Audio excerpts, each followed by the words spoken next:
धुळ्याच्या साक्री तालुक्यातील पिंपळगाव खुर्द या ठिकाणच्या भाऊराम M.G. पाटील आश्रमशाळेतील तब्बल 28 ते 30 विद्यार्थ्यांना क्रुझर गाडीमध्ये अमानुषपणे कोंबून त्यांची वाहतूक करण्यात येत असल्याचा संतापजनक तितकाच धक्कादायक प्रकार समोर आलाय। तोरणमाळ परिसरातून शाळकरी मुलांना घेऊन निघालेली MP69B0153 ही गाडी नंदुरबार येथील दंडपानेश्वर मंदिराजवळ आल्यानंतर त्या ठिकाणी सहाय्यक मोटार वाहन निरीक्षक मुकेश देवरे यांनी वाहन थांबवून तपासणी केली।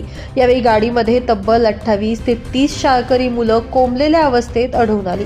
धक्कादायक बाब म्हणजे या विद्यार्थ्यांसोबत कोणतेही पालक अथवा शिक्षकही उपस्थित नव्हते। यामुळे विद्यार्थ्यांच्या सुरक्षिततेचा प्रश्न उपस्थित झालाय। दरम्यान विद्यार्थ्यांची अमानुषपणे वाहतूक केली जात असल्याचं समोर येताच सदर वाहन RTO कार्यालयात आणण्यात आलं। त्यानंतर नंदुरबार आदिवासी विकास विभागाच्या प्रकल्प अधिकाऱ्यांनी विद्यार्थ्यांचा निवास आणि सुरक्षिततेची तातडीनं व्यवस्था केली।